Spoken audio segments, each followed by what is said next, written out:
Betrayal doesn't knock. It crashes through your life when you least expect it. For 25 years, I thought I had the perfect family. A beautiful wife, a daughter I adored, a home filled with laughter.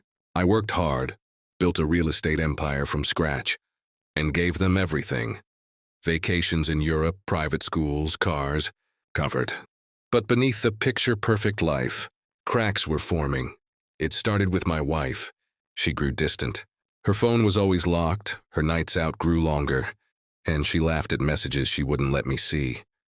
I told myself it was stress, maybe menopause, maybe just life. But deep down, I knew something was off. The truth came crashing down at a charity gala. I excused myself early, claiming a headache, and went home. When I walked through the front door, music was playing upstairs. I froze. It wasn't our daughter. It wasn't the housekeeper.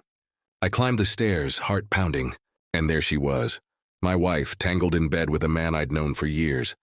Not just any man. A family friend, someone who came to our barbecues, who sat at my table, who toasted with me on New Year's. The betrayal split me in half. I didn't scream. I didn't throw punches. I just turned around and walked out. That night I checked into a hotel. By morning my lawyer had divorce papers ready. But life wasn't done cutting me. 2 weeks later, while my wife begged for forgiveness, another secret surfaced. My daughter, my sweet, bright college girl, showed up at my hotel room, pale and trembling. She couldn't even look me in the eye. Through tears, she confessed she was pregnant. Not only that, but the father? He was gone. A boy who used her, took her savings and disappeared without a word. She was terrified, ashamed, and convinced I would never forgive her. My heart, already shattered by my wife's betrayal, cracked again. For a moment I wanted to break down, but then something inside me hardened. This wasn't the end of me. It was the beginning of something bigger.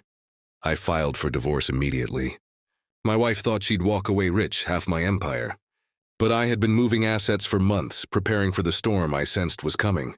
Properties were in trusts, companies in holding structures, accounts shielded behind iron walls of paperwork. She left court humiliated, with nothing but the clothes she packed. As for my daughter, I didn't abandon her. She had been foolish, yes, but she was still my child. I told her, "You made a mistake, but you are not a mistake." I hired the best lawyers to track the boy down. Within weeks, he was dragged into court, forced to repay every cent he stole, and legally bound to child support he'll be paying for the next 20 years. But my daughter's pain wasn't just about money. She had been broken by betrayal just like me, so I stood by her, helped her finish school, supported her as she rebuilt her confidence. And together we learned a brutal lesson. Betrayal doesn't end you. It transforms you. Now my ex-wife drifts from man to man, her reputation destroyed, her friend long gone.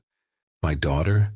She's stronger than ever, raising her child with a fire in her eyes that reminds me of myself. And me?